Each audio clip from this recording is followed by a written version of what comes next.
Good afternoon, everyone. You may join me if you want for a prayer.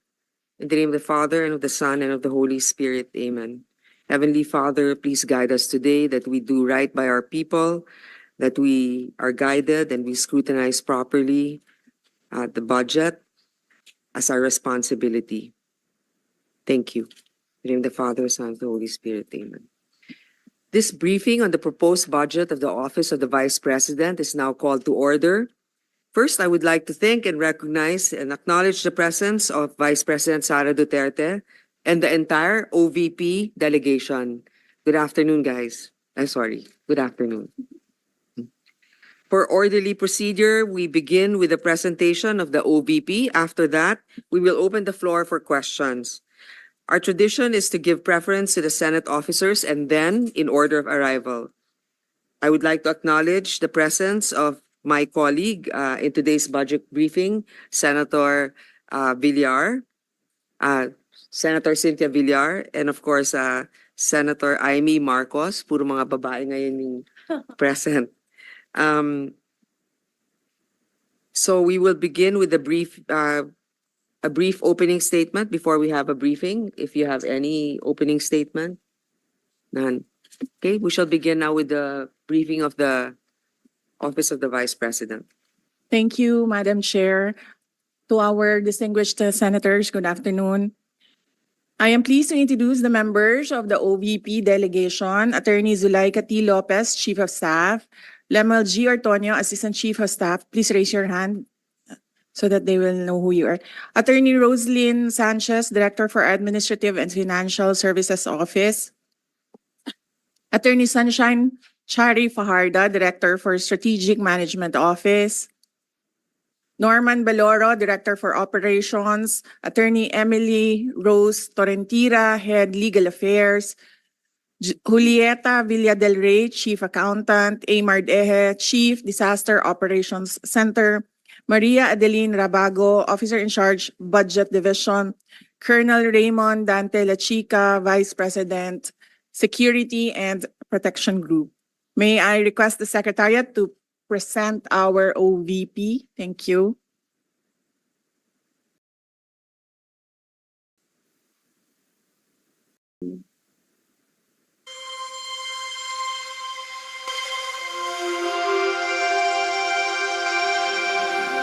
The Office of the Vice President's mission to deliver efficient, accessible, and responsive public service has already reached millions of Filipinos across the country. And the promise of a remarkable and meaningful impact is gleaned from the strength, hard work, and optimism shown by the individuals, groups, and communities being served by the OVP through its interventions that offer immediate and long-term solutions. These interventions were designed, developed, and implemented through the OVP's collaboration with various government agencies, local government units, private groups, people's organizations, and individual partners. The Office of the Vice President, the second highest government office in the Philippines, an institution for public service, an institution of nation building, an institution of change, stability, and progress. The OVP is an institution committed to the success of its programs and initiatives intended to create a lasting positive impact on the lives of Filipinos. Under the leadership of Vice President Sara Duterte, the Office of the Vice President has steadfastly worked to deliver essential social services across different regions of the country.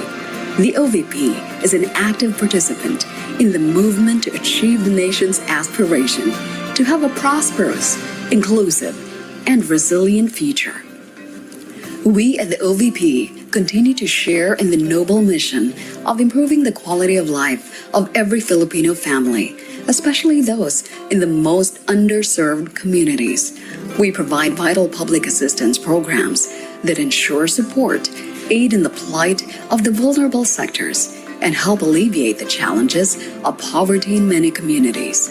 From January 2023 to July 2024, over 360 million pesos combined amount was successfully allocated to urgently address our people's pressing need for medical and burial assistance. A total amount of 364,383,041.87 pesos worth of medical assistance were provided to a total of 79,721 beneficiaries, while 99,240,000 pesos worth of burial assistance were given to 19. Tagos linis kaya trupang ho. We have carried on in this tireless pursuit by rendering public assistance to thousands of Filipinos through OVP satellite offices in Luzon, Cagayan Valley, Pangasinan, and Bicol. In Visayas, Panay and Negros Islands, Eastern Visayas, and Cebu, Bohol, and Siquijor. And in Mindanao, Caraga, Western Mindanao, Southern Mindanao, and BARM, Bangsamoro Autonomous Region in Muslim Mindanao. In addition, 2 extension offices of the Public Assistance Division were also opened in Lipa, Batangas, and Tondo, Manila. Each satellite office and extension office across the country complement the functions of the central office in Robinson Cybergate Plaza in Mandaluyong. For fiscal year 2024, the OVP has a 1.885 billion peso available budget under the General Appropriations Act. As of June 30, 2024, the OVP has already obligated 40% of the allotment received, or equivalent to 826.605 million pesos, with a disbursement rate of 70%, or 518.379 million pesos. In our goal of making sure that our people are afforded with safe, accessible, and secured commute, the Office of the Vice President has offered free transportation services to 414,734 Filipinos from January to June 2024. A total of 7 buses were deployed to transport passengers in Bacolod, Cebu, Davao, and Metro Manila. Following the recent calamity that has disrupted the lives of our people in Luzon and some parts of Visayas, we have also intensified our efforts to deliver immediate relief and assistance to affected communities. In adherence to our objective of saving lives and ensuring the utmost safety of all, 462,867 individuals and 134,168 families have benefited from the relief operations mobilized by our Disaster Operations Center from January to June 2024. A total of 58.3 million pesos were effectively allocated to various resource mobilization endeavors in support of all undertakings that aid OVP-DOC's relief and rescue activities. We at the Office of the Vice President continue to rally behind the pursuit of environmental preservation while underscoring the value of education and oral health through the Pagbabago, a Million Learners and Trees campaign. The program is a two-pronged intervention of the Office of the Vice President to provide hope and encouragement to Filipino learners and champion care for our environment. From January 2023 to July 2024, we are pleased to say that over 300,000 trees were planted across many communities all over the country, while over 175,000 bags with dental kits and school supplies were distributed to thousands of young learners in many remote school communities. In ensuring adequate and sustained nutritional support to Filipino school children, the PAN Sarap program has provided a total of 1,216,510 PAN Sarap buns, which were distributed to several identified school communities in Luzon, Visayas, and Mindanao.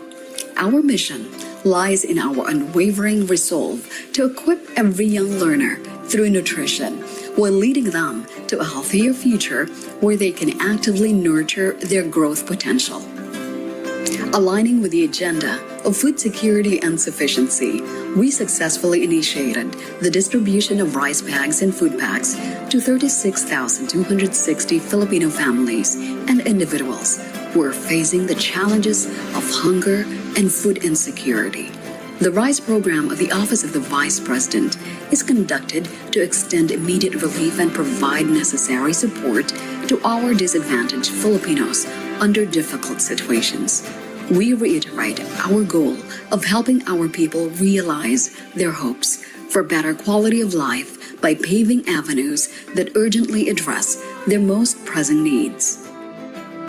Likewise, we remain committed to our mission to promote socio-economic development among women and members of the LGBTQ+ communities by providing livelihood and employment opportunities to the qualified recipients of Magnegosyo Taday program.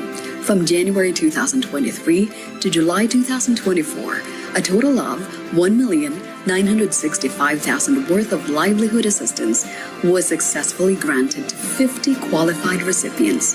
They will also undergo technical and financial management training to uphold the value of transformational and servant leadership among the Filipino youth through the You Can Be VP program. By promoting immersive opportunities that present the intricacies of governance and policy formulation, we hope that we can inspire them to become equipped and exemplary students with a genuine regard for their nation's welfare.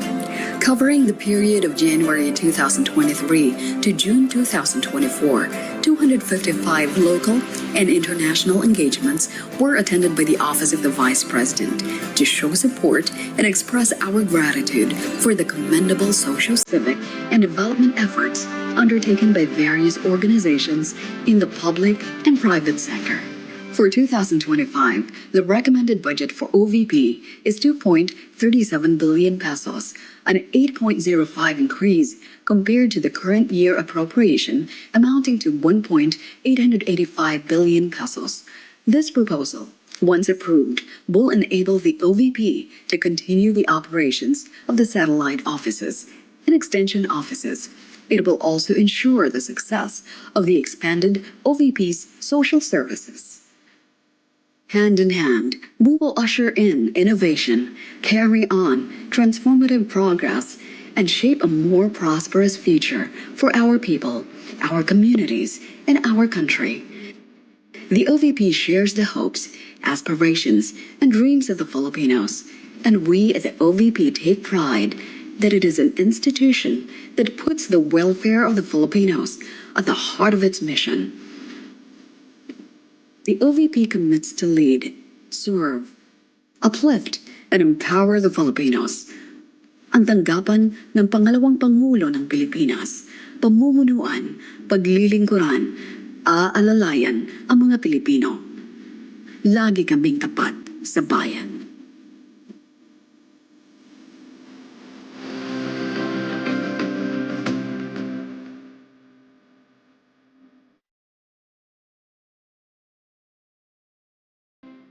We request Maria Edlin Rabago, the OIC of the Budget Division, to present the salient points of the OVP budget for fiscal year 2025. Good afternoon, Madam Chair, and to the members of the committee. Presenting the highlights and salient features of the FY 2025 proposed budget of the Office of the Vice President. Under the FY 2025 National Expenditure Program, the Department of Budget and Management has recommended a budget of 2.037 billion pesos vis-a-vis the 3.24 billion proposal of the Office of the Vice President. The amount recommended is 8.05% higher than the FY 2024 budget as appropriated. This composed of the following. The recommended personal services budget for FY 2025 is 9.25% of the total recommended budget. It covers 149 field positions, special duty allowance for military and uniformed personnel, salary for non-permanent positions. It also includes provision for terminal leave benefits of mandatory retirees, loyalty award, and anniversary bonus for OVP personnel. The total personal services, including the RLIF for FY 2025, is 188.514 million pesos. Recommended MOOE or the maintenance and other operating expenses for FY 2025 is equivalent to 1.792 billion pesos. Significant portion of the total MOOE is allocated for the financial assistance or subsidies and supplies and materials or welfare goods, which account for 52.86% and 15.92% of the total MOOE. The MOOE is 87.98% of the total budget. The total capital outlay is 2.77% of the total recommended budget. This covers the procurement of motor vehicles in relation to the ceremonial, diplomatic, and advocacy-based engagements of the Office of the Vice President. It also includes ICT equipment and various machineries and equipment. By appropriation source, 2.026 billion or 99.5% is under the agency-specific and 0.05% is under the retirement and life insurance benefits. The appropriated budget of the OVP beginning 2019 is above 500 million. It has been consistently increasing since then, and under the current year appropriation, the OVP has 1.885 billion pesos. While the appropriation is consistently increasing, the obligation rate remained in good standing and maintained the rate at above 90%. The DBM recommended the budget of 2.037 billion for fiscal year 2025 vis-a-vis the 3.24 billion proposal, which is 8.05% higher than the FY 2024 budget as appropriated due to the expansion of the socio-economic services of the Office of the Vice President, which was proposed under Tier 2. Of the total OVP proposed budget, 1.269 billion or 62% is allotted for the socio-economic programs of the OVP. As the second highest office in the land, the OVP aims to promote the welfare of every Filipino in line with its vision to create lasting impact on the lives of every Filipino through its socio-economic programs and services. With this, the OVP established satellite offices and extension offices in key areas in Luzon, Visayas, and Mindanao to provide Filipinos with immediate access to the services offered by the OVP. In 2023, we were able to cater to 977,615 beneficiaries out of the 670,300 target, and as of June 30 this year, we have served 684,830 out of the 1,013,620 target beneficiaries. And for 2025, we target to cater 1,139,244 beneficiaries. For the fiscal year 2023, we have 977,615 total beneficiaries of all OVP services delivered, 793 strategic partnership established or strengthened, 98% of requests acted upon within standard processing time, 100% of projects with partners implemented as planned, 97% average satisfaction ratings for OVP services, and 489 ceremonial engagements completed. As to financial performance, out of the 2.447 billion pesos allotment, we have obligated 2.259 billion pesos with an obligation rate of 92%, and we have disbursed 2.096 billion pesos with a disbursement rate of 93%.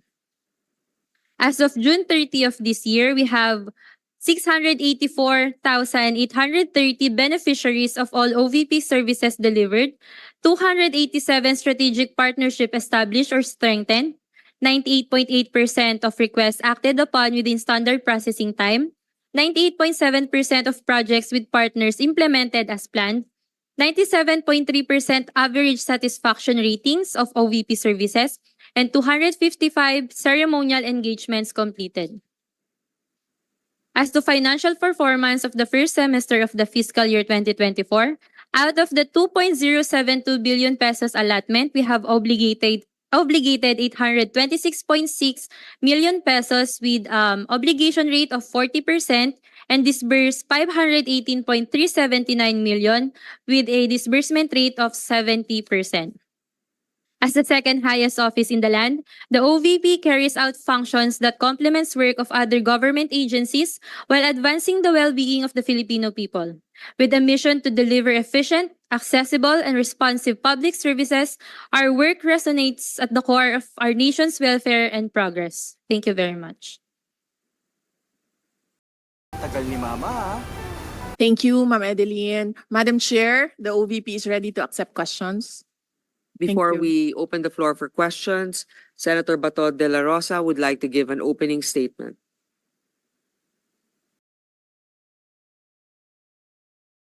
Thank you, Madam Chair. I would like to express my utmost support for the proposed budget of the Office of the Vice President for fiscal year 2025 under the leadership of our esteemed Vice President Sara Duterte. Government service is making the most out of what little resources an office may possess. It is about finding ways to promote the general welfare of the people, however limiting or restricting the circumstances are.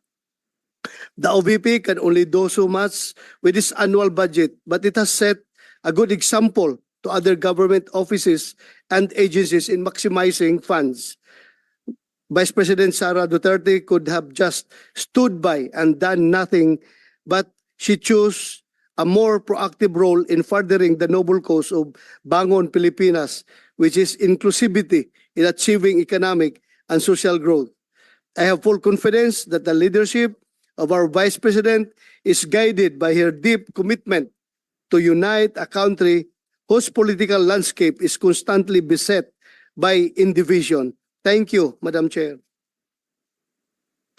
Thank you, Senator Bato. Senator Bongo will now give his opening statement. Magandang araw po sa ating lahat, no? Just want to express my support for the proposed budget of the Office of the Vice President for the year 2025. As a proud Dabawenyo, I have witnessed firsthand the remarkable work of VP Inday Sara Duterte. I can attest to the positive impact she has made on every community and the entire nation. Sa mga nakaraang taon, nagkaroon po ang OVP ng mga programang nagbibigay ng tunay na benepisyo po sa ating mga kababayan, from medical assistance to relief operations, educational support, pangkabuhayan programs, at libreng sakay, among others. In fact, the libreng sakay program has already served more than 638,000 passengers in Metro Manila, Bacolod, Cebu, and Davao in 2023 alone. Naalala ko po, meron pong pinahiram po sa akin na bus noong 2019 at ngayon po pinahiram rin po ito sa OVP at para po mas marami pang mga kababayan nating commuters ang makikinabang sa programang libreng sakay. In addition, we recently supported the Office of the Vice President to further augment its free bus rides. May ruta na po ito mula sa PITX hanggang Naik, Cavite at operational na po ito August 14. Malaking tulong po ito sa ating mga commuters dahil ang pamasaheng may titipid po nila 90 pesos hanggang 100 pesos. Bawat piso po ay napakahalaga po ito sa ating mga kababayang Pilipino, lalo-lalo na po yung mga mahirap nating kababayan. Ang programang ito ay tunay na nakakatulong sa pagpapagaan ng kanilang araw-araw na pamumuhay, kaya mas lalo pa po dapat natin itong suportahan. At we laud the calamity and disaster response of the OVP, which help provide immediate relief assistance to more than 100,000 families affected by floods, fire, earthquake, among others. Muli, nais ko pong ihayag ang aking buong suporta po sa budget ng Office of the Vice President. Maraming salamat po, Madam Chair. Thank you, Senator Bongo. I would like to recognize Senator Jinggoy Estrada for his opening. Thank you, Madam Chair. The Office of the Vice President has been an active partner of various government agencies in providing vital services to our kababayan, thus fulfilling its mandate to improve their lives and livelihood. Through the various programs that the OVP implements, our countrymen in the marginalized sector are empowered to become contributors to our nation's progress. For the year 2025, the OVP will implement 2 new programs that aim to promote education and health. One of the programs is the Educational Assistance Program, which will reach out to the poor, marginalized, vulnerable, and disadvantaged families. Another one is the Wheelchair Program, which will cater to individuals in need of wheelchairs. I am certain that these programs will greatly benefit our people. Sa katunayan, ito rin po ang madalas na idinudulog sa aming tanggapan dito sa Senado at ikinagalak namin na maglulunsad ng Office of Vice President ng mga programa upang tugunan ito. Maraming salamat po sa ating butihing pangalawang Pangulo, Vice President Sara Zimmerman Duterte, sa kanyang mapagmahal na paglilingkod sa ating mga kababayan. Marami po ang umaasa sa mga programang inyong pinatutupad. At dahil dito ay patuloy namin susuportahan ang pagbibigay ng sapat na pondo upang may pagpatuloy ninyo ang mga ito at makatulong sa mas marami pa nating mga kababayan. Madam Chair, I would like to manifest my steadfast support for the approval of the proposed 2025 budget of the Office of the Vice President. Thank you, Madam Chair. Thank you, Senator Jinggoy. Senator Amy Marcos, or Senator Cynthia Villar, do you have any opening? Just want to manifest my full support for the budget of the Vice President. Thank you.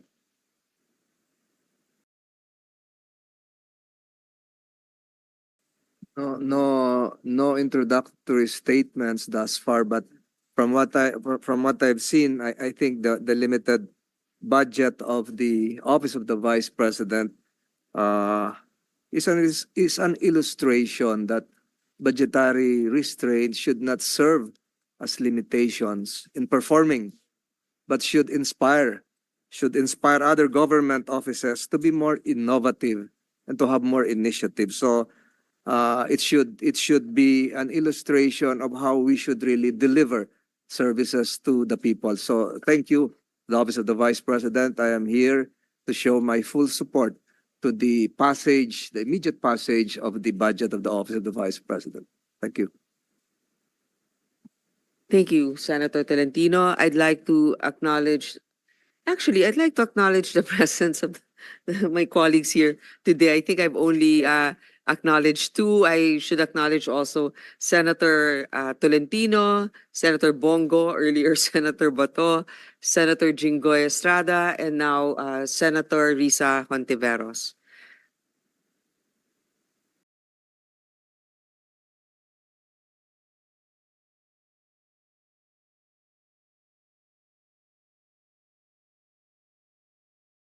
Well, it's supposed to be Senator Amy, but then she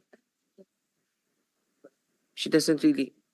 Okay, then Senator Risa is now recognized. She's just catching her breath because she came from two other obligations. One is the Commission on Appointments and another hearing.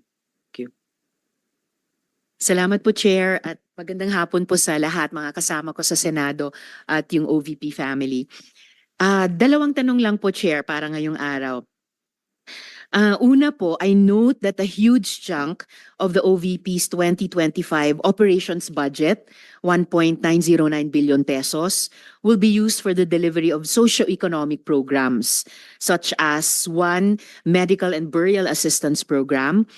This supplements other healthcare programs of the government to assist indigent individuals and families. For 2025, 771.445 million will be allocated for the program.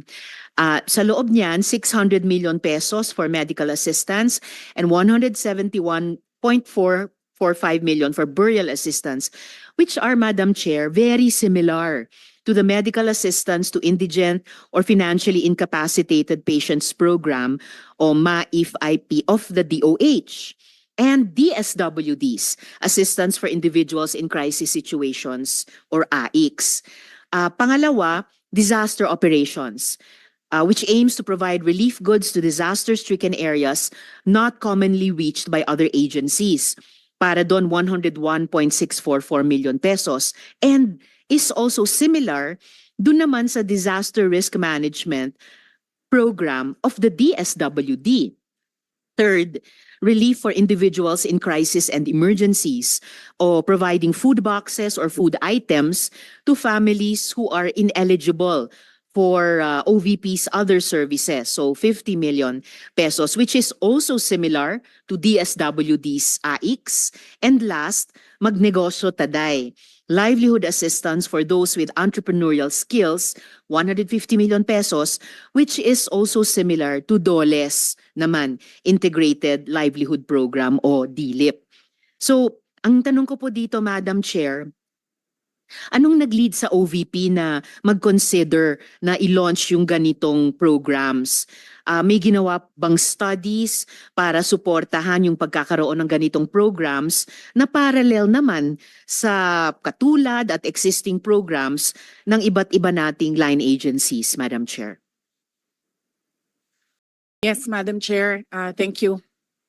Noong ako po ay nangampanya, 3 lang po yung sinabi ko na plataforma. Una po, trabaho. Pangalawa po, edukasyon. At 3, mapayapang pamumuhay para sa ating mga mamamayan. Nung pumasok po kami sa Office of the Vice President, tiningnan po namin ang mga pinakamaraming requests ng ating mga kababayan. Una-una po, ang lagi po naming natatanggap na request ay medical and burial assistance. Pangalawa po ay financial assistance. Pangatlo, lagi silang humihingi ng tulong sa pagkain. At pang-apat, very recently, sa tali ng mga requests, no? Yes, sa tali ng mga requests is yung educational assistance na sinasabi ng mga kababayan natin. Sinasabi namin lagi sa kanila, libre naman yung public schools. Ngayon ay libre na rin yung higher educational institutions. Pero sinasabi nila nahihirapan kasi sila sa plete, nahihirapan sila sa pabaon ng mga bata at sa pagkain ng mga bata. Kaya meron kaming bago, ito yung educational assistance. At ang panghuli naman, lagi naming natatanggap na request galing sa ating mga kababayan ay kapag sila ay naging biktima ng disaster, whether man-made or natural disasters. So sila po ay lumalapit sa Office of the Vice President. Totoo po, merong mga ibang local government units at ibang national government agencies na ganito po ang kanilang programa. Pero po, nung ako ay umupo as a Vice President, I took an oath, and doon sa oath, I said that I will do justice to every man. So hindi po kami pwedeng humindi sa mga tao na humihingi ng tulong, lalong-lalo na ay kaparte ng gobyerno ang Office of the Vice President. Salamat, VP, Madam Chair. Sabi nga ng VP, Madam Chair, libre na yung public school, libre na rin yung higher education, bagamat ni-note nila na sinasabi ng mga nagre-request na nahihirapan pa rin sila sa ilang mga programs na nakalodge sa ilalim ng libreng edukasyon na iyan. Kaya nga kinonsider nilang mag-launch ng ganitong mga katulad na programs. Iko-consider ba ng VP na i-lodge na lang yung mga budgets nitong mga programa dun na lang sa mga line agencies natin? Tapos mag-request na lang ang OVP ng allocation para in sync sa priorities ng executive department sa halip na magkaroon pa ng hiwalay pero magkatulad naman na programa, Madam Chair. Madam Chair, we only submit the budget and we leave it to the discretion of all the members of Congress to decide on the budget. We can only propose a budget for the Office of the Vice President. Pero magbibigay po ako ng halimbawa kung ganun po ang gagawin natin. Tulad po ng AIX ng DSWD. Kapag meron po kaming nire-refer o binibigyan ng endorsement ng AIX sa DSWD, kadalasan po nasagot sa amin ay hindi pwede dahil galing yan sa Office of the Vice President at kalaban yan. Minsan po, totoo yan na pupolitika ang assistance para sa ating mga kababayan. Kaya po, uulitin ko, ang mga tao naman kasi hindi sila tumitingin sa politika. Tumitingin lang sila na itong opisina na ito ay opisina ng gobyerno at pwede kaming humingi ng tulong doon. And so I go back to the oath. that I shall do justice to every man at kaya po kami nandito at kaya po kami merong mga ganito na mga projects sa Office of the Vice President. Salamat VP, Madam Chair. Wini-welcome ko yung sinabi nila na the VP would leave it to the discretion of the members of Congress.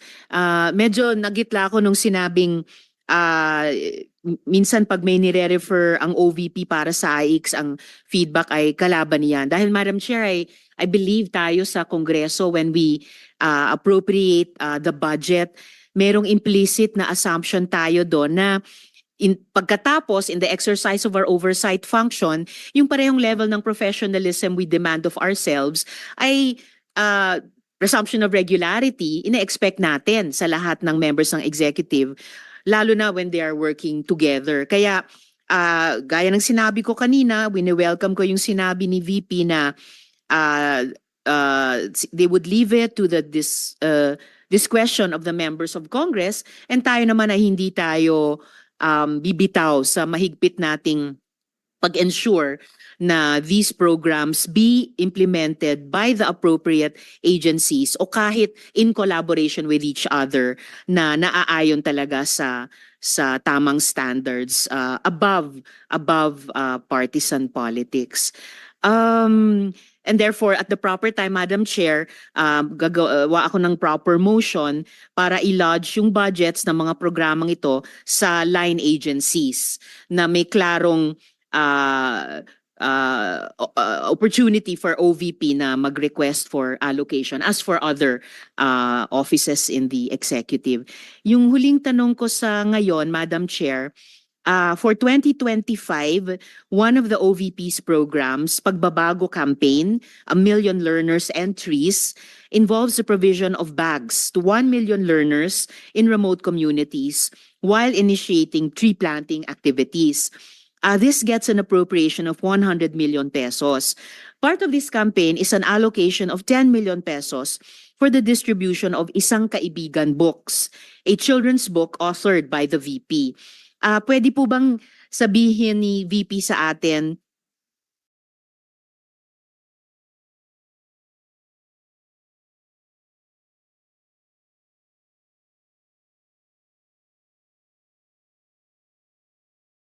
more tungkol sa librong ito? Chair, let me make a rebuttal and another example of politicizing the budget of the government. Ito pong sinabi ni Senator Risa Ontiveros na at the proper time she'll make a motion to lodge the budget, the requested budget of the OVP to the other agencies. Let me just quote Senator Risa during the Akbayan Congress. Alam ko po na ang daming kalat ni Duterte na hirap tayong linisin. Ang kadiliman noong panahon niya ay talaga namang nanuot sa ating lipunan para mansa na napakahirap tanggalin. At habang ang anak niya ay may kapangyarihan pa, hindi magiging madali ang ating laban. While VP Sara is in power, the threat of a full-blown Duterte comeback is still a very real and present danger. For one, they are supported by one major superpower, China. So that is an example of politicizing the budget of the government. May we request, Madam Chair, that Senator Risa Ontiveros repeat the last question? I will certainly, if you request, Madam Chair, repeat my question dahil walang kinalaman sa kasasabi lang ng VP ngayon. Alam nating lahat na miyembro ng iba't ibang partido, yung speeches natin sa ating mga kamiyembro sa mga party congresses ay hiwalay na event dito sa budget debates. So I really take exception dun sa sinabi ni VP na rebuttal iyan dahil halimbawa ito sa politicizing. In fact, wala akong tinanong tungkol sa China o kahit sino pa mang ibang bansa dito sa budget hearing na to. I am asking about yung national budget na ipapasa natin sa Kongreso para sa bansang Pilipinas sa taong 2025. At ang pangalawang at huling tanong ko sa ngayon, before I make at the proper time propose an amendment which may or may not be accepted by the chair and by the colleagues, para nga mas i-align ang mga kaperahan natin, lalo na't masikip ang fiscal space natin dun sa mga appropriate programs sa appropriate agencies na malayang-malaya ang OVP makipag-partner sa kanila tulad ng sino pang opisina sa executive. Ang tanong ko po ay ilang mga libro ng isang kaibigan ay bibilihin at i-distribute at ano, if the VP could tell us more about the contents ng librong ito. Madam Chair.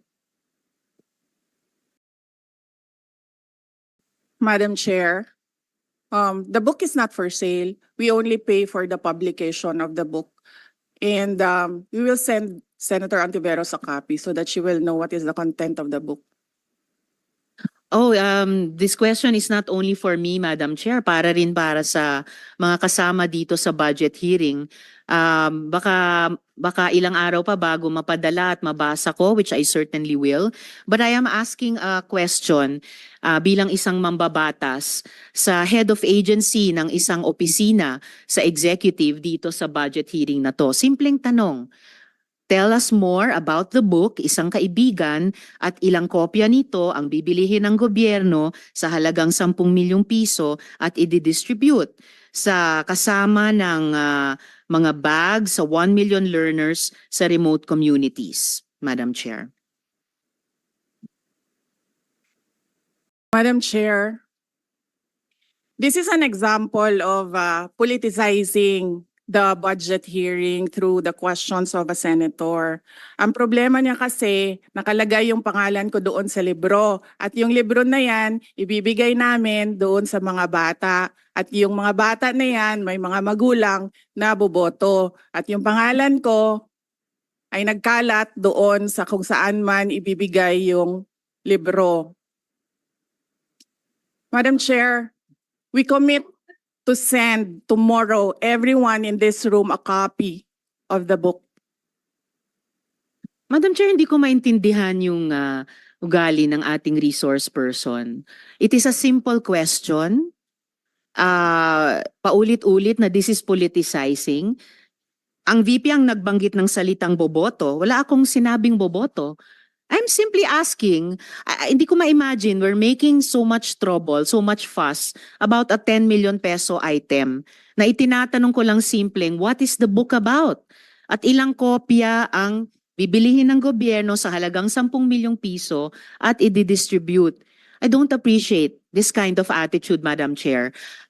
Usually, ang resource persons natin ay nagbibigay ng parehong institutional courtesy sa legislature na ibinibigay natin sa executive. I don't appreciate this kind of attitude. Tolentino, do you have a... Madam Chair. Yes, Madam Chair. Hindi ko rin maintindihan ang ugali ni Senator Risa Ontiveros. And I do not appreciate, ano yung sinabi niya? I do not appreciate this kind of behavior and attitude. Madam Chair, noong 2016, tumatakbo si Senator Risa Ontiveros na senator, nakailang talo na siya. So, Dalawa, Madam Chair. okay, dalawa. Natatakot siya sa pangatlong talo niya, kaya pumunta siya sa Davao. Humingi siya ng tulong. Tinulungan siya ng isang kagawad ng Davao na ngayon hindi na siya sinusuportahan. Humingi siya ng tulong sa akin, thinking na hindi mananalo si President Rodrigo Duterte. Kinausap niya ako ng kinausap doon sa law office ko sa Davao City. Sabi ko sa kanya, o sige, tutulungan kita. Chinika niya ako ng chinika.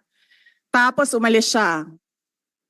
Siyempre, hindi naman siya tumutulong kay Pangulong Duterte. Hindi din totoo yung sinabi ko na tutulungan kita. Tinext niya ako. Pwede ba akong mag-follow up sa hinihingi kong tulong sa boto dyan sa Davao City? So sabi ko sa kanya, okay, sige. So, tinawagan ko at sinabihan ko at pinakiusapan ko ng pinakiusapan si former Congressman Milen Garcia. Sabi ko sa kanya, Kong, tulungan mo ito. Bigyan mo na lang ng ilang barangay mo at ilang mga leaders mo. Ayaw pa siya tulungan ni former Congressman Milen Garcia. Pinakiusapan ko ulit, Kong, please tulungan mo na lang. Nanalo na siya at nung nanalo siya, Anong ginawa niya? Siya ang pinakaunang umatake kay President Rodrigo Duterte. Anong tawag sa ugaling ganito? Mad- With due respect to our resource persons and also our colleagues, I think this doesn't really, I understand there's history among all of us here, but I think that we should really stick to the budget, and I think this is just being very objective. I would like to ask also, since we're going to be furnished a copy tomorrow, we can look at it and evaluate what the content of the book is. But maybe just a general, we won't ask line by line, ano ba yung libro na yan? But tell me, is it for good manners and right conduct? That's fine. Is it science? Is it history? So maybe just a general one, so we can just answer it. Because I understand that every office will have its own advocacy and initiative. So, but then, I don't think it's also wrong for us to be curious what it is about. So just a general one. Any of the undersecretaries can tell me what the topic of the book is? Is it history? What is it? Madam Chair, the explanation is in the title, Isang Kaibigan. It's about friendship. Okay. Then that's for the record. It's about friendship. Madam Chair, just a last point. Okay. So kung sana ganun yung naging sagot sa simula pa, 'di ba? Napakasimple. Simpleng tanong, dapat simpleng sagot. Nagkwento pa ng kwento na sinabi dati na walang kinalaman sa tanong ko. Just for the record, as a last point, Madam Chair, this is public funds and we're making inquiries about them. Budget hearing po ito. Hindi po lahat about you. Pera po ito ng taong bayan. Okay. For the record, I Madam think Chair. it's Thank not you, yet Madam Chair. personal, but I Yes. understand the emotion is high. But let's continue on. If you have any more questions, Senator Risa, we will Those have are just around- my 2 questions, Madam Chair. Maraming salamat po. Thank you. Senator Tolentino, you had your hand raised earlier. I was about to ask for a minute suspension of the hearing, but since the good chairperson of this committee already gave her guidance on how this budget hearing should proceed, I defer to the wisdom of the chairperson. Thank you. I would like to acknowledge the presence of Senator Bong Revilla and Senator Robin Hood Padilla. Thank you. Anybody else? Senator Mark Villar as well. And Senator Alan, Senator Alan Cayetano. Any more questions? Yes. Senator Amy Marcos, you're recognized. Yes, samantalang nasimulan na ang pagtatanong tungkol sa budget, nais kong bigyan ng pagkakataon ng pangalawang Pangulo na sumagot sa mga pumupuna sa kanya at laging binabanggit ang mga COA report ng 2022-2023 na mababa daw ang implementasyon at kulang daw ang internal controls at guidelines. May masasabi po ba tayo tungkol dito? May kasagutan po ba ito? Madam Chair. Yes, we call on Attorney Rosalyn Sanchez to answer the question. Good afternoon, Madam Chair. On the first question on the low implementation of some of the programs, Your Honor, some of the programs were just started to be implemented by the office in 2023. So we are still in the process of fine-tuning the details of the program and obtaining the requirements from the applicants of the programs.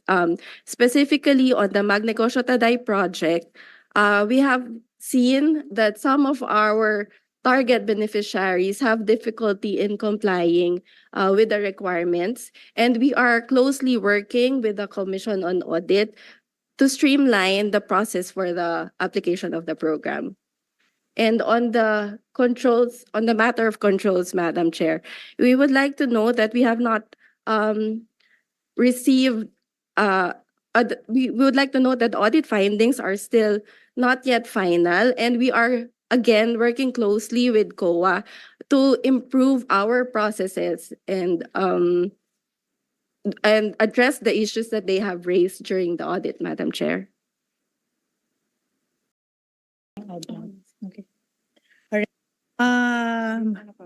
Madam Chair, I am Attorney Lopez, the Chief of Staff of the Office of the Vice President.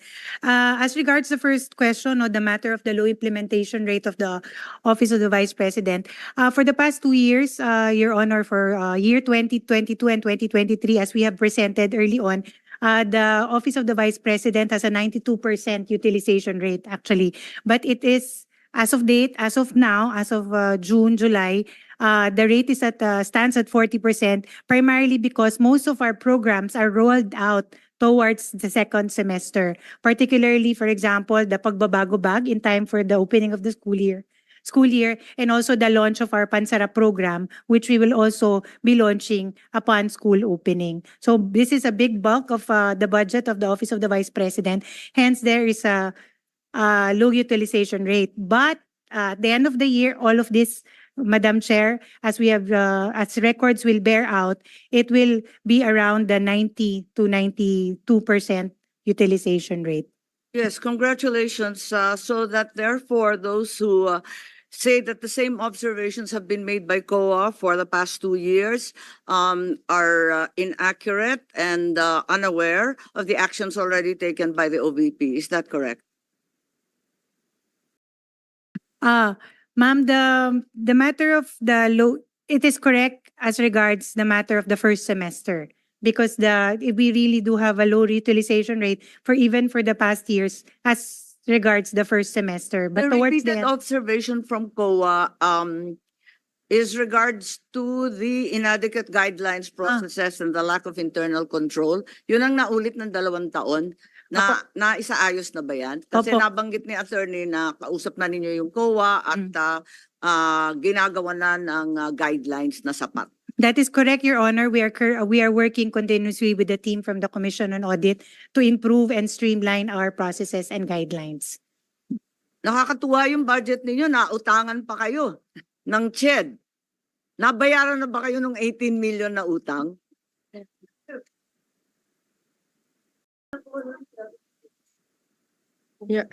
Your Honor, if I may answer the question.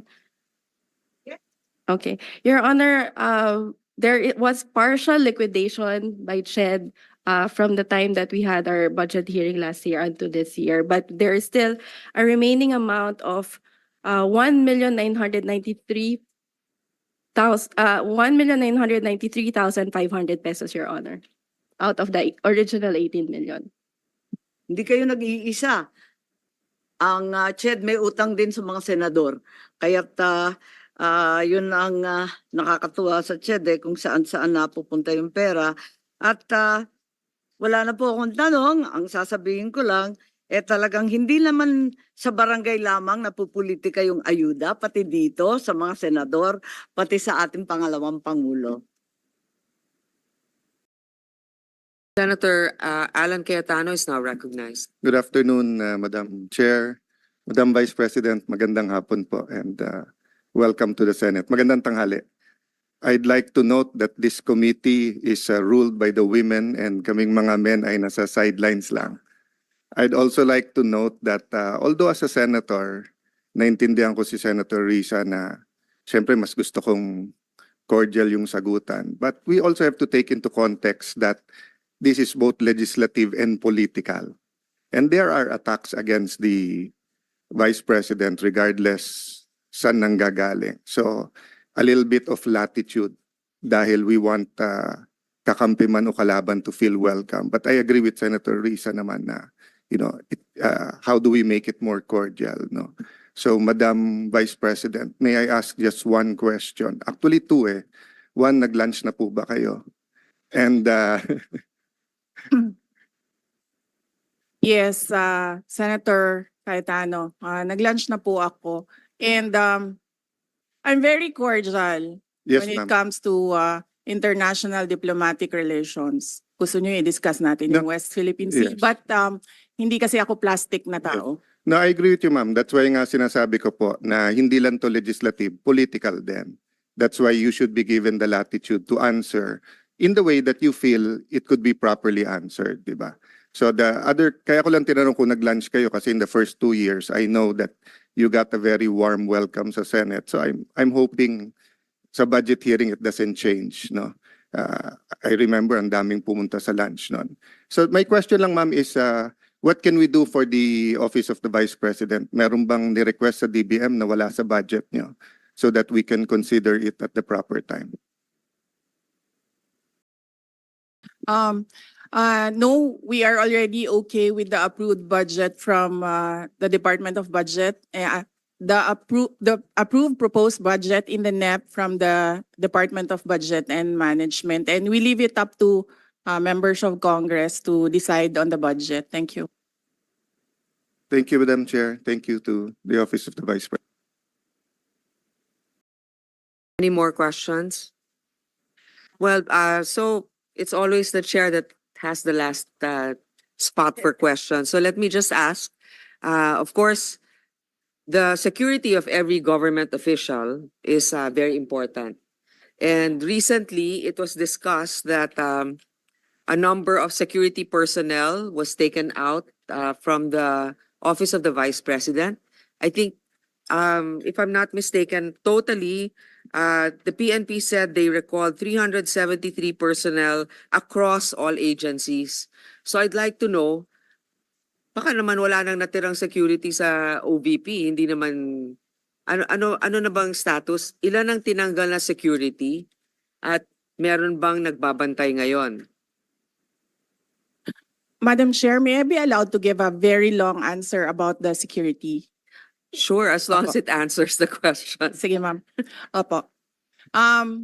Noong kasi ako ay nahalal bilang pangalawang pangulo, nakita ko kasi na pati ang security ng Vice President ay napupolitika. Hindi lang yan sa akin, kundi sa mga previous na Vice Presidents.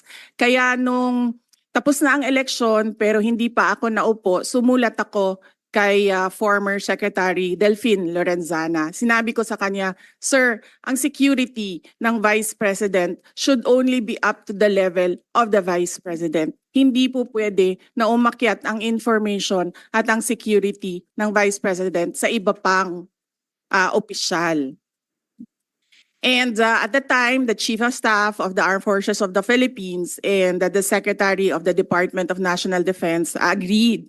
That's why on June 2022, ito yung sa Armed Forces of the Philippines. On June 2022, the Secretary SND wrote to the Chief of Staff of the AFP, from Vice Presidential Security Detachment under the PSG, Secretary Lorenzana ordered the Vice President Security and Protection Group, which is a separate entity from the PSG. So ito yung June 22, 2022.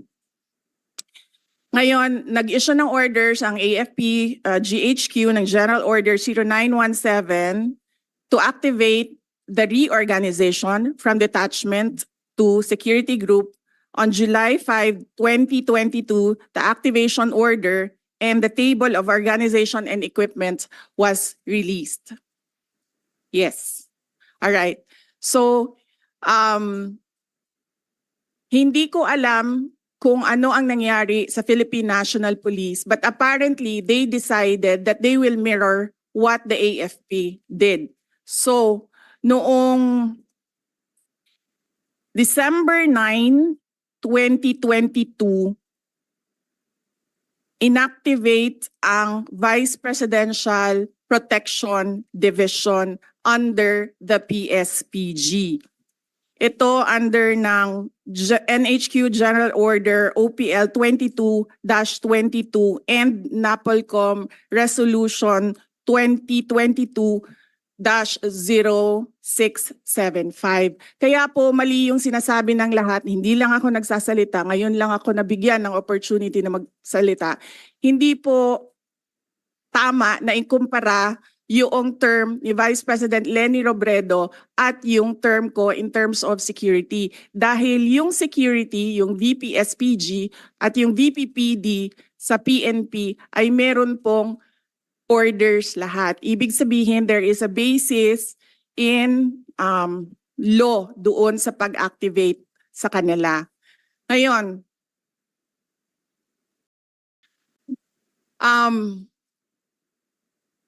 yung Yung sa Philippine National Police, kinuha nila ang 75 na personnel. Sila ang pumili kung sino yung kukunin nila. Makikita nyo, as I said in my statement, it was a targeted list. Madami doon sa mga security na yon. Security is a trust and confidence position. Kasi ibibigay mo sa kanila yung kanang pagsalig nimo sa imuhang kinabuhi. Ihatag na nimo sa ilaha. Ngayon, nakalagay doon sa listahan, kasama ko since 2007 when I was Vice Mayor, kasama ko since 2010 when I was Mayor, and madami doon, kasama ko from 2016 during the term for 6 years of President Rodrigo Duterte. Makikita nyo yon sa listahan kung isa-isahin natin. So it was a targeted list. It was a political move. It was political harassment. Ngayon, nag-iwan sila ng 38. 38 na hindi namin kilala. 38 na sila ang nagsabi kung sino ang maiwan.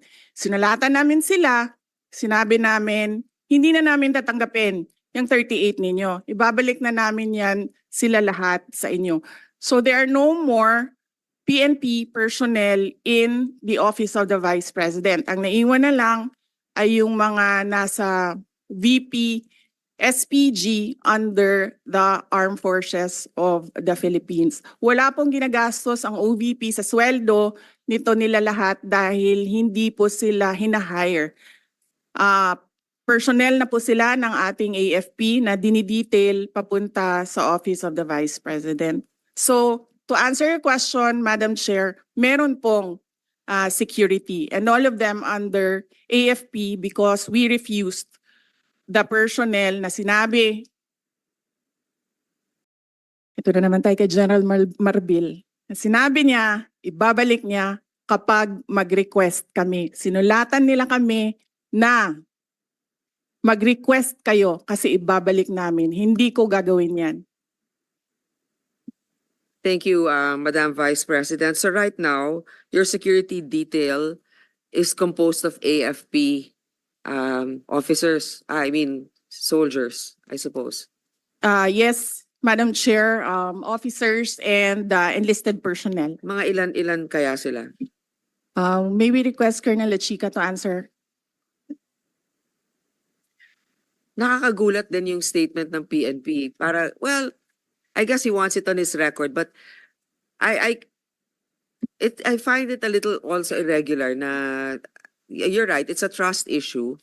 And if you're familiar with certain individuals, they have to explain why maybe in the budget hearing of the PNP, we can ask them why they chose the individuals to remove from your detail. But I'd like to know also how many is left from the AFP. And I think the AFP is also quite capable. Ilan po, Mr. Lachica? Madam Chair, good afternoon. I think I cannot disclose the number, but I have here our activation order and our table of organization. Why can't you not disclose the number? For security reasons, ma'am. Okay. I will. Madam Chair, Yes. sabihin mo na, sir. From our table of organization, ma'am, and equipment, we are authorized to have 364 personnel coming from the different major service of the AFP. But for our actual number, as of now, 337 po, ma'am. And this is under the AFP. And this doesn't come from the budget of the OVP? Or... Yes, Madam Chair. Okay. Thank you very much. That's all. Any more questions? Senator Bato de la Rosa is recognized. Ma'am, I just would like to inform this committee that during our last hearing with my Committee on Public Order and Dangerous Drugs, that issue was raised. And I told the Chief PNP, General Marbil, na hindi na nire-request ng Office of the Vice President na ibalik yung tinanggal niya ng mga pulis. Kung pwede lang, ibalik sa kanilang pinanggalingan na unit. Hindi yung, ito, kawawa ito, mga taga Davao ito na been serving there for how many years, tapos dinislocate nila, nilagay nila Region 4, NCRPO, malayo sa pamilya. So, ang request na lang namin, ako, bilang Davaoenyo, na-request ko lang sa kanya, maawa ka naman dyan sa mga pulis na yan, ibalik mo doon sa kanila pinanggalingan. Kung taga Davao City yan, taga Davao Oriental, taga Cumbal, taga Cotabato, ibalik mo na yan doon. And he promised me na ibalik daw niya. I don't know until now because hindi ko pa alam kung anong nangyari sa usapan namin. Yun lang, para lang mabalik yung mga pulis yan, kahit na hindi na ibalik security kay Vice President. Just for the record, ma'am. Thank you, thank you. Madam Chair. Madam Vice President, go ahead, please. Yes, thank you. I agree with Senator Bato de la Rosa. Wag na natin pahirapan yung mga police personnel dahil kaibigan nila ako. Ibalik lang natin sila sa mga pamilya nila. Thank you. Actually, Senator Tolentino is the Vice Chair for the Committee of the DILG for this budget season, Vice Chair Finance. So I would like you to ask the PNP Chief what led to that decision, because also part of that is, if it's a political decision, I think that would not be fair also. But knowing that you're in the capable hands of the AFP is also reassuring. But this has to be raised. Definitely, Madam Chair, this will be asked as a policy question to be directed to the Chief PNP. Madam Chair. Senator If I may assure- Cayetano. Yeah, just because we're on security, Madam Vice President, could you indulge me just one last question lang? Ang DOTR or NAIA ba nagsulat, explain at nag-apologize na sa inyo dun sa CCTV, hindi pa? Senator Alan Peter Cayetano, thank you. Hindi sir. Ang nangyari kasi dito, itong tao na ito apparently is assigned doon sa NAIA. Ang tao na ito is a media person na-assigned permanently, I think, sa NAIA because this is the second time na nilabas niya yung istorya sa mga anak ko. Yung una, when I left for Singapore, year 2021. Wala naman akong problema doon. Ang aking problema lang is itong tao na ito, nilalabas niya pati yung information na kasama ko yung mga anak ko.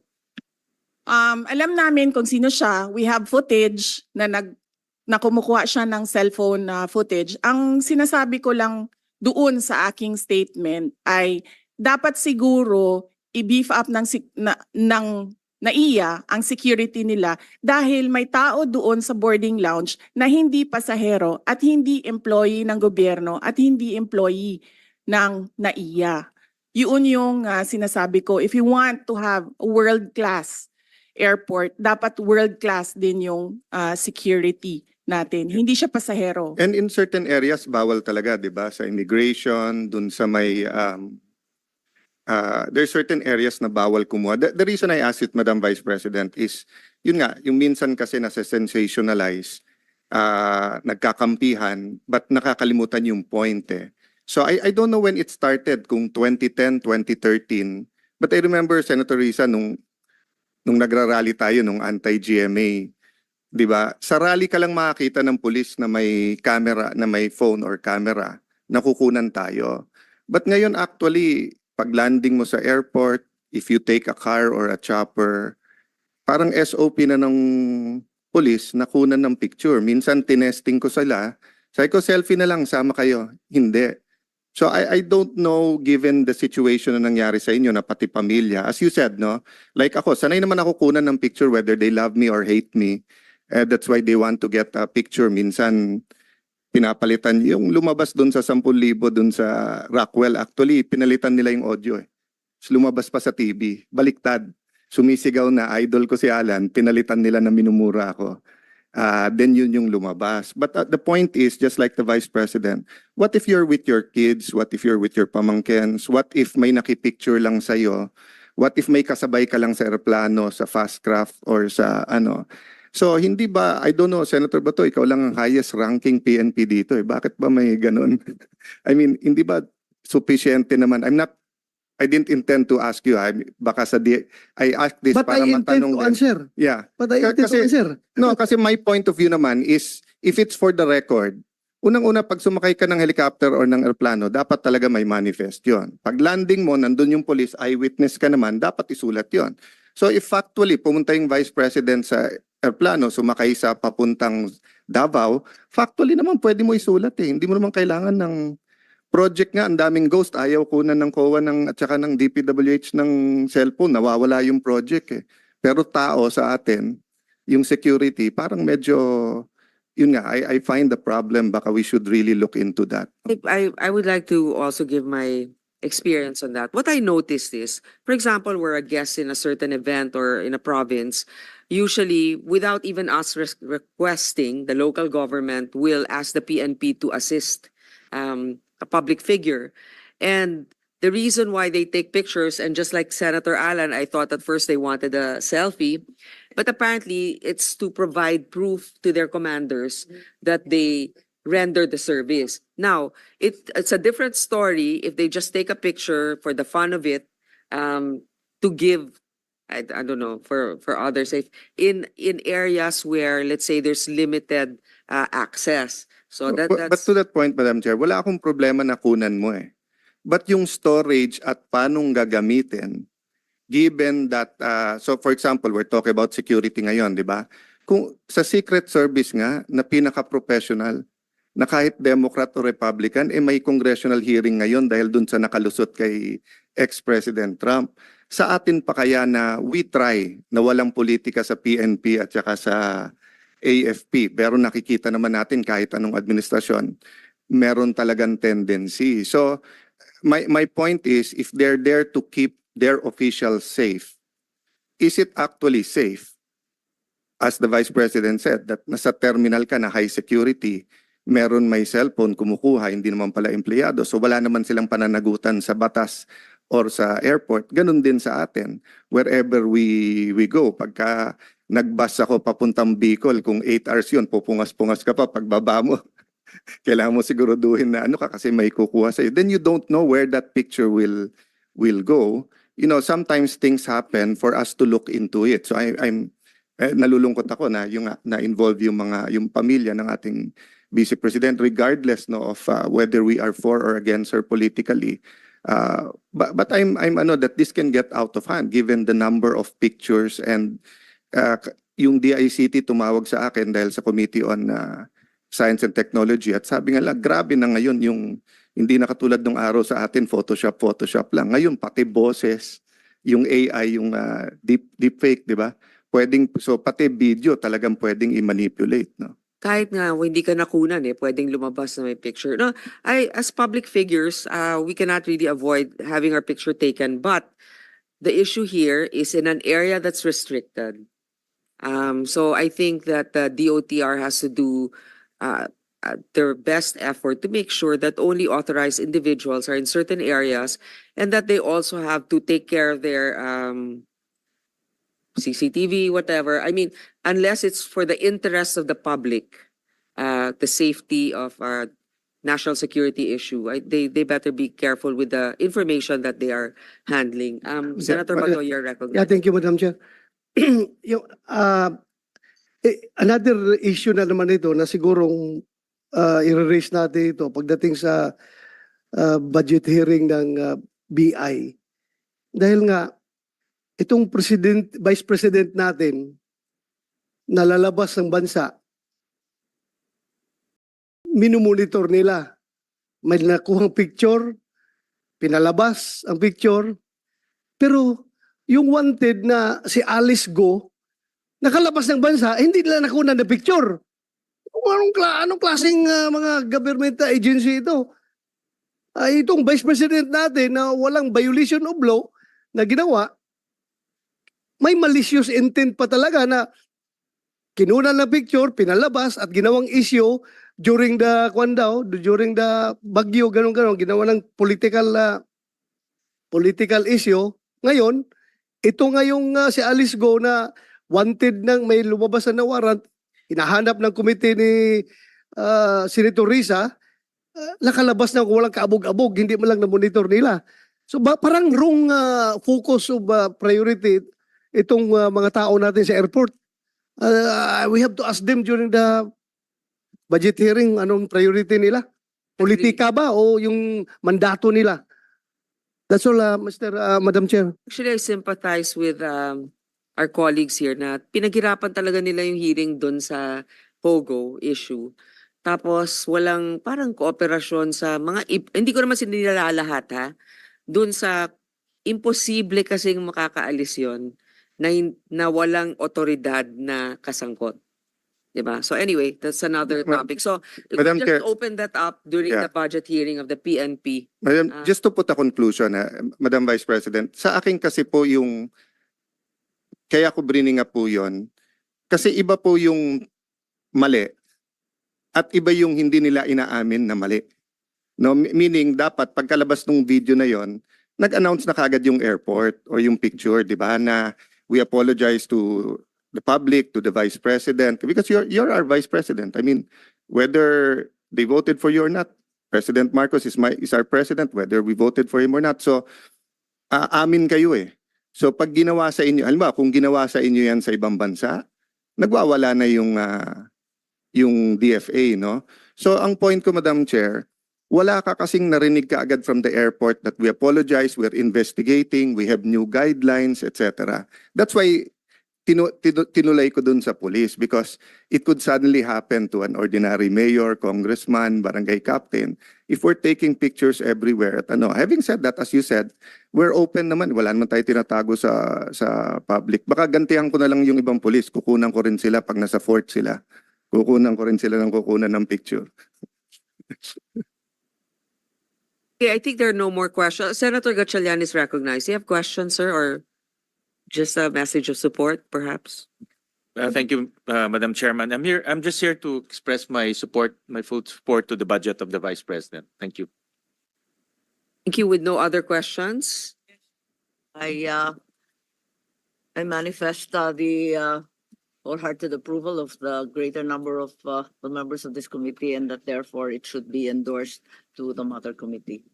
If that is a motion, Madam Chair, I second that motion. It's Second, further second, endorsed, likewise. Yeah. Likewise. Lagpas na sa second yung mga motion eh. Okay, the budget of the Office of the Vice President is now deemed submitted to plenary. This hearing is suspended. We just do